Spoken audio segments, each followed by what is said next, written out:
지금 지상의 교회는요, 2000년 전에 이 땅에 성령이 강림함으로 세워졌습니다.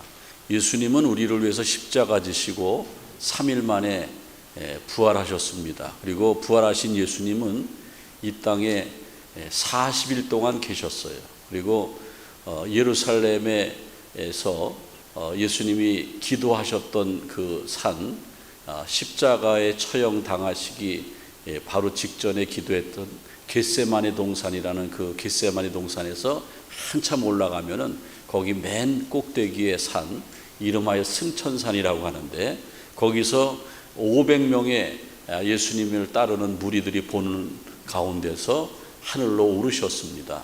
그러시면서 예수님이 하신 말씀이 저기 제가 기록해 놨는데, 사도행전 1장 4절의 말씀, 예루살렘을 떠나지 말고 내가 약속한 것을 기다리라. 그래서 예수님은 부활 이렇게 승천하시죠.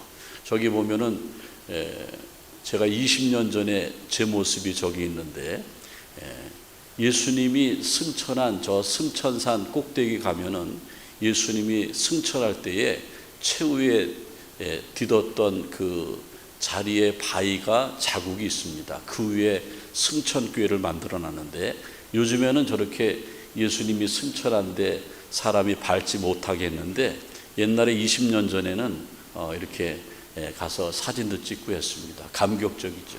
저 꼭대기에 이제서 예수님이 승천하시면서 갈릴리 사람들아, 나는 너희들이 본 대로 다시 오리라.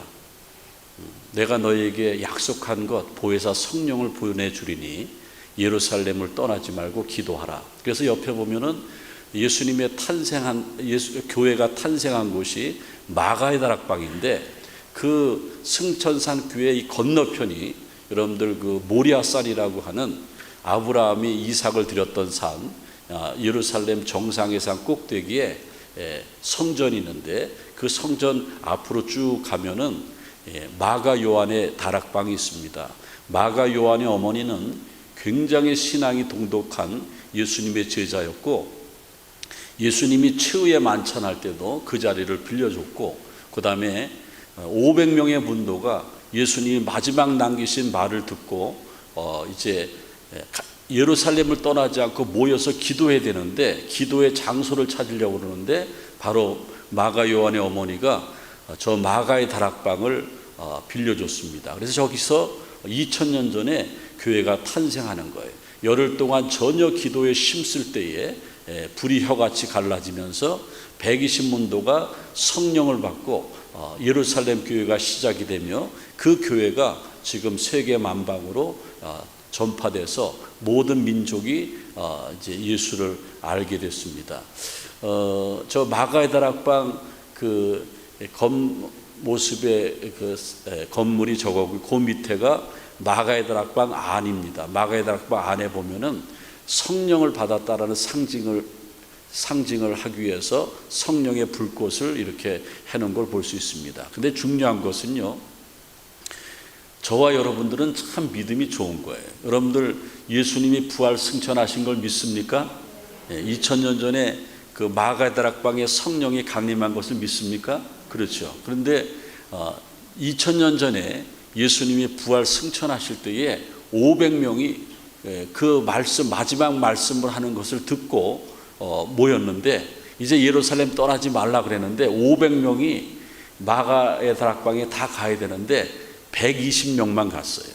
그렇지 않습니까? 그러니까는 그 당시에도 예수님을 본 사람들 중에서도 예수님의 말씀대로 실천하지 않고 성령의 은혜를 사모하지 않는 사람들이 많이 있었다라는 겁니다. 그런데 저 예루살렘 교회가 충만했습니다. 모이기에 힘썼고요. 그리고 그들은 기도하기에 힘썼고, 가난한 사람들이 너무 많았어요. 로마의 속국이었기 때문에. 그런데 있는 사람들이 연보를 해서 교회 재정으로 가지고 가난한 사람들을 많이 도와줬습니다. 그야말로 신바람 나는 신앙생활을 했어요. 그런데 저 교회에 위기가 찾아왔습니다. 큰 위기가 찾아왔는데, 물론 사탄이 역사하는 겁니다. 베드로와 요한과 야고보와 예수님의 제자들을 초대교회 지도자들을 핍박하기 시작했습니다. 그래서 막 감옥에 가두고 그렇습니다. 그러다가 사도행전 12장에 보면은 최초의 예수님의 제자로서 순교자가 나오는데, 야고보가 그때 당시에 유대의 분봉왕 헤롯 왕이 칼로 살해를 합니다. 그래서 그때 당시 칼로 사람이 죽임을 당하는 것은 그때에 참수를 시켰습니다. 칼로 목을 잘라버리죠. 그래서 사도 바울도 로마에서 감옥에 있다가 순교당하는데 참수형을 당했죠. 목이 잘리는. 그래서 그런 끔찍한 일들을 막 자행합니다. 그런데 기독교는요, 핍박을 받으니까 더 모여서 기도하는 거예요. 교인들이 점점 더 많아지는 거예요. 그런데 사탄이 가만히 보니까는 이 교회 지도자들을 핍박해서는 안 되겠다. 또 두 번째 위기가 닥치는데, 이것은 내적인 위기입니다. 어떤 위기냐면은 교인들을 흔들어 놓는 거예요. 초대교회 때 은혜 많이 받았던 사람, 베드로 사도에게 은혜 많이 받았던 두 부부가 있는데, 아나니아와 삽비라라는 부부가 있습니다. 사도행전 5장에 나오는데, 그 아나니아 삽비라가 너무 은혜를 받고, 그리고 교회가 할 일이 너무 많으니까는 자기의 땅을 팔아서 하나님 앞에 드리겠다고 약속을 합니다. 그래서 땅을 팔고 보니까는 돈이 많았던 모양이죠. 사탄이 유혹하는 거예요. 야, 그거 다 드리면 너네 뭐 먹고 사냐? 조금 이렇게 세이브 해놔라. 그래서 사탄의 유혹에 넘어가서 조금 세이브 해가지고 사도 앞에, 베드로 앞에 갔다가 그게 다있냐 거짓말로 드렸다가 성령을 속인 죄로 그 자리에서 즉사하고 말았습니다. 그때 그냥 사람들이 까무러치는 거예요. 저렇게 충성하고 열심히 믿던 아나니아 삽비라가 마음에는 거짓이 있었구나, 저렇게 죽는구나, 그러면서 잠시 흔들렸어요. 그러다가 오늘 성경 본문에 사도행전 6장에 보면은 또 어떤 위기가 오냐면은 잘 나갔는데 교인들이 막 느는데, 이제 주로 했던 사업이 구제 사업입니다. 특별히 못 먹는 사람들이 많아서, 과부들이 많아서 이게 음식을 나눠주는데, 헬라파 유대인, 히브리파 유대인이 분쟁을 하게 됩니다. 헬라파 유대인은 원래 이스라엘 예루살렘이 있다가 예수를 영접하고 그리스도인 된 사람들이 히브리파 유대인입니다. 히브리파 유대인은 언어를 히브리어나 아람어를 사용해요. 그런데 아수르의 침공 때, 아수르가 지배할 때에, 바벨론이 지배할 때에 이스라엘 사람들이 막 흩어졌어요. 디아스포라라고 그러죠. 흩어진 유태인들, 그 흩어진 유태인들이 다시 예루살렘으로 와서 예수를 믿기 시작했어요. 물론 이 사람들은 헬라어를 주로 사용하죠. 그래서 그 사람들은 헬라파 유대인이에요. 그런데 한 90%는 히브리파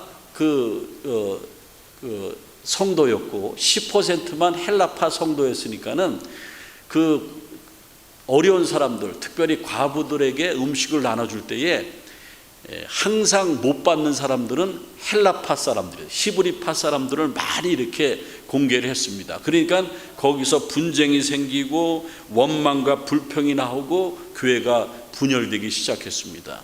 그때에 오늘 재직주일인데 직분자를 세우는 거예요. 교회의 본질이 영혼을 구원하는 건데, 베드로를 위시한 제자들이 우리가 말씀을 전하고 기도하고 전도하는 게 우리의 목적인데, 저렇게 공개하는 것, 교회 재정을 관리하는 것, 사람들을 구제하는 것, 이런 것들을 하다 보니까는 우리가 원래의 사역의 본질을 못하니까는 일꾼을 세우자. 그래서 이제 초대교회 7 집사를 세우게 됐던 겁니다. 여러분들, 초대교회는요 수평성장이 아니었어요. 요즘의 교회들은요 수평성장이에요. 특별히 미주에 있는 한인교인들은요 처음 예수 믿어서 구원받는 사람들 그렇게 많지 않아요. 이 교회 다니다 저 교회 다니고 또 타주에서 이사와서 등록하고 다 수평성장이지, 수직성장, 예수를 처음 믿고 죄사함 받고 세례 받고 예수 믿는 수직성장이 없었어요. 그런데 초대교회는 다 수평성장이 아니고 수직성장이에요. 영원히 구원받은 사람들이 나오는 거예요.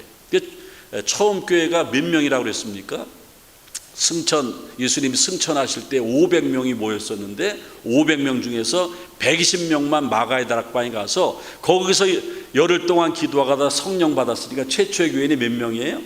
예수님 제자를 포함해서 120명이었어요.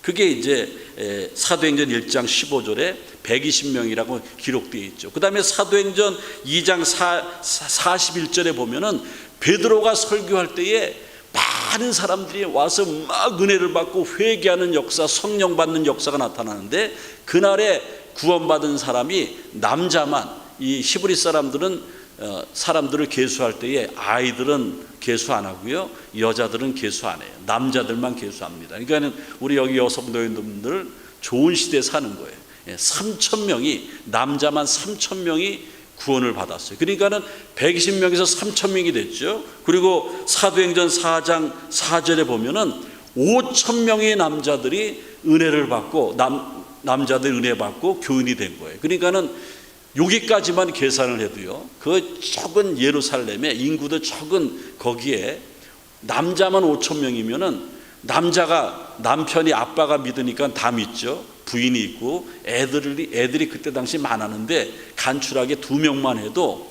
그때 당시에 교인이 몇 명이었습니까? 2만 명이었어요. 2만 명. 그래서 교회는 막 부흥하는데 사탄의 역사에서 위기가 닥쳤는데 2만 명의 교인을 베드로를 유시한 12명의 제자들이 말씀 전하고 기도하는 것, 전도하는 것도 힘든데 그런 모든 행정 절차와 교회 재정을 관리하거나 구제하는 것을 할 수가 없었어요. 그래서 우리는 본질로 돌아가겠다. 그래서 우리는 말씀 전하는 일에, 기도하는 일에 전념할 테니까는 이제 직분자를 세우자. 그래서 이제 제자들이 그 모든 회중들에게 너희들이 뽑아라 그랬습니다. 뽑아라 그랬어요. 그런데 중요한 것은요, 헬라파 유대인과 히브리파 유대인이 이게 충돌했지 않습니까? 히브리파 유대인들은 90%의 교인이 있고요, 10%는 헬라파 유대인인데, 이게 멋진 결과가 나왔습니다. 초대교회 위대함입니다. 7 집사의 이름을 보면은 스데반, 빌립, 부로고로, 니가노로, 디몬, 바메나, 니골라, 다 헬라 이름이에요. 그러니까 이 사람들은 헬라파 유대인들을 처음에 7 집사에 세운 거예요. 여러분들 요즘 상황과 다르지 않습니까? 그래서 헬라파 유대인들로 7 집사가 구성이 돼서 아무 탈 없이 그 뒤에는 사도들은 말씀 전하고 기도하고 그 다음에 전도하는 일에 힘썼고, 이 집사들을 중심으로 해서 교회를 평안하게 잘 이끌어 갔다라는 겁니다. 여러분들 가장 중요한 게 뭔지 아십니까? 사도들이 친히 안수했다라는 거예요. 7 집사를 베드로가, 요한이, 야고보가 친히 안수해서 세웠다라는 겁니다. 모든 교인들이 제청을 한 사람들을 안수해서 세워서 전혀 무리가 없었다라는 겁니다. 하나님께서 교회를 세우시는 목적들이 있습니다. 교회를 세우시는 목적이 있고 또 직분자들을 세우시는 목적이 있습니다. 어떤 목적으로 세우시냐면은 에베소서에 보면은 이런 말씀이 있습니다. 에베소서 4장 11절로부터 12절에 보면은 그가 혹은 사도로, 혹은 선지자로, 혹은 복음 전하는 자로, 혹은 목사와 교사로 주셨으니 이는 성도를 온전케 하기 위해서, 봉사하는 일을 하게 하기 위해서, 그리스도의 몸된 교회를 세우게 하기 위해서 우리에게 직분을 줬다고 그랬습니다. 여러분들, 우리 장로교에서 재직이라고 하면은요, 집사, 권사, 또 안수집사, 장로만 재직이 아니고 목회자도 재직입니다. 목사와 전도사 재직. 그래서 재직해 할 때에 목회자, 평신도, 직분자들이 다 모여서 재직해 하지 않습니까? 그러니까는 초대교회에 7 집사를 세운 것은 베드로나 요한이나 야고보나 예수님의 사도 제자들을 어시스트, 그냥 도와주라고 세운 것이 아니고 동일한 동력자로 예루살렘 교회에서 동일하게 책임감 있게 성도를 온전케 하고 봉사일을 하게 하고 그리스도의 몸된 교회를 세우게 하기 위해서 엄청난 사명을 주셨다라는 겁니다. 그래서 여러분들 교회로부터 이렇게 직분을 받은 저와 여러분들, 목사나 집사나 권사나 장로나 다 똑같은 거예요. 하나님 앞에서는 다 똑같은 거예요. 성도를 온전케 하기 위해서 우리는 직분을 받았고, 봉사일을 위해서 직분을 받았고, 교회를 세우기 위해서 직분을 받았다라는 겁니다. 그러면은 중요한 것 중에 또 하나는 어떤 기준을 가지고 세웠는가? 오늘날에도 2000년 전에 처음에 직분자를 세울 때도 이 기준으로 세웠는데 오늘날에도 똑같다라는 겁니다. 만약에 여러분들이 언격결에 집사되고 언격결에 장로되고 권사됐다고 하면은 다시 한번 깨달아 봐서 내가 이 수준에 못 미친다고 하면은 그 수준에 올라가야 돼. 그래야지 온전한 그리스도인이 되고 하나님 앞에 영광을 돌릴 수 있다라는 겁니다. 처음 교회는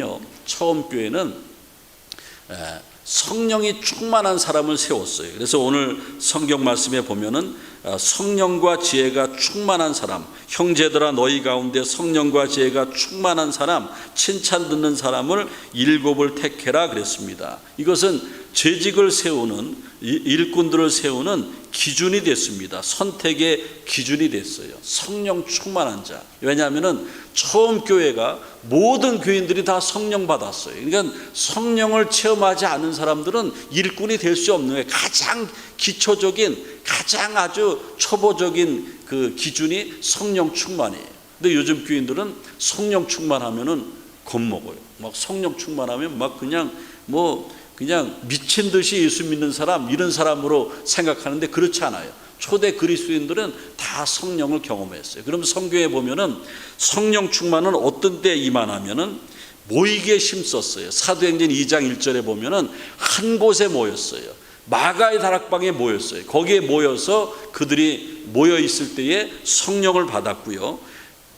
사도행전 10장에 보면은 이방인 백부장이 성령께서 연결시켜 주셔서 베드로가 요빠에서 그 가이사랴까지 올라가죠. 그래서 그 고넬료의 집에 베드로 사도가 도착했을 때에 모든 식구들을 그 고넬료가 모이게 했습니다. 그래서 한 곳에 모였을 때에 그 식구들이 다 성령의 충만함을 받지 않습니까? 그러니까 모이는 것이 굉장히 중요하고요. 그 다음에 말씀을 듣는 게 중요합니다. 사도행전 2장 37절에 보면은 베드로가 말씀을 전할 때에 그가 그들이 찔림을 받고 어찌할까 하면서 3,000명이 회개하는 역사가 나타나고 그들에게 성령이 임했다라는 겁니다. 그리고 그들은 기도에 전혀 힘썼고, 그리고 성경 말씀에 보면은 예수 그리스도의 이름으로 세례를 받고 죄 사함을 얻으라, 그리하면 성령을 선물로 주시리라. 한국에 가면은요, 여러분들 그 남대문 시장, 명동, 그다음에 맛집, 또 백화점 이런 데도 다니시지만은 어떤 분들은 성령 수술도 하고 다니시는데, 올해도 이렇게 우리 교인들 보면 한국 갈 스케줄이 많아. 목사님 저 3월 며칠 날 비행기표 끊었어요 다 그러는데, 제발요 한국에 한번 기도원에 한번 가보세요. 많이도 가지 말고 3박 4일만 가보세요. 여러분들 성령 충만하게 될 줄로 믿습니다. 왜냐하면 거기는 은혜 받으려고 모였죠. 그리고 아주 그냥 세계에서 가장 아주 능력 있는 목사님들이 한국 목사님인데, 한국 목사님들 가운데 말씀을 정말 아주 뜨겁게 전하는 목사님들마다 시간 그 기도원에서 이렇게 말씀을 전합니다. 그 말씀을 전할 때 은혜 받고 찔림을 받죠. 그리고 기도원에 가면은 그 기도원 집회 3박 4일 동안 있으면 막 시키는 게 뭡니까? 그냥 찬송하고 기도하는, 불길 같은 성신이야 막 하면서 쭉.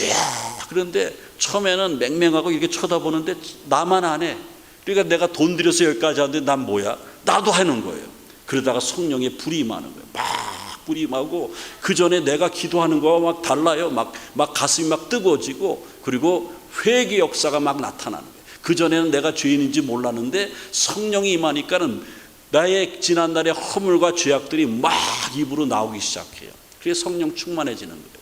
초대교회가 그랬다는 거예요. 바라건대 우리 좋은 장로교회 다니는 성도 여러분들, 금년의 첫 번째 목표가, 어떤 분들은 목사님 2가지라고 그랬지 않습니까? 성경 일독, 전도 1명. 그거보다도 성령 충만, 성령 충만한 한 해가 되시기를 바랍니다. 그 다음에 2번째는 뭐라고 그랬습니까? 지혜 충만이라고 그랬습니다. 지혜가 충만한 사람, 하나님의 일은 세상의 지식 가지고 안 돼요. 하나님의 지혜는 지식으로 받을 수가 없습니다. 솔로몬이 얻었던 지혜, 이런 지혜는 하나님이 주시는 거예요. 세상에 많이 배운 학식 가지고 교회를 할 수 있을 것 같아요? 천만에 아니에요. 제가 목회한 경험에 의해서는 세상의 지식 가지고 하나님의 일을 하면 안 되는 거예요. 하나님이 주시는 지혜 가지고 하는 겁니다. 그래서 하나님의 지혜로 할 때에 하나님의 교회가 간건하게 성장할 수 있다라는 겁니다. 지혜가 충만해야 돼요. 하나님이 우리를 부르셨기 때문에 우리가 기도하면은 하나님이 지혜를 주시는 겁니다. 잠언서 9장 10절에 보면은 지혜가 뭐냐면은 여호와를 경외하는 것이 지혜의 근본이라고 그랬습니다. 그러니까 하나님의 지혜를 받으려면은 어떤 학력이 있어야지, 교회를 오래 다녀야지, 연보돈을 많이 들어야지 지혜가 임하는 것이 아니고, 여호와를 경외할 때에, 하나님을 두렵고 떨리는 마음으로 섬길 때에 내가 한 번 기도를 해도 하나님과 소통하는 기도가 되고, 한 번 말씀을 들어도 사도행전 2장에 나오는 그 예루살렘 사람처럼 말씀의 가슴에 찔림을 받고 어찌할까 하고 회개하는 역사가 나타나는 사람에게 하나님의 지혜가 임한다라는 겁니다. 하나님의 지혜가 임한 사람은요, 하나님이 도와주시는 거예요. 저는요, 그 장사하시는 분들 가운데 학교도 안 나오신 분들이 장사 잘 되고 가정을 이끄는 사람들 봤어요.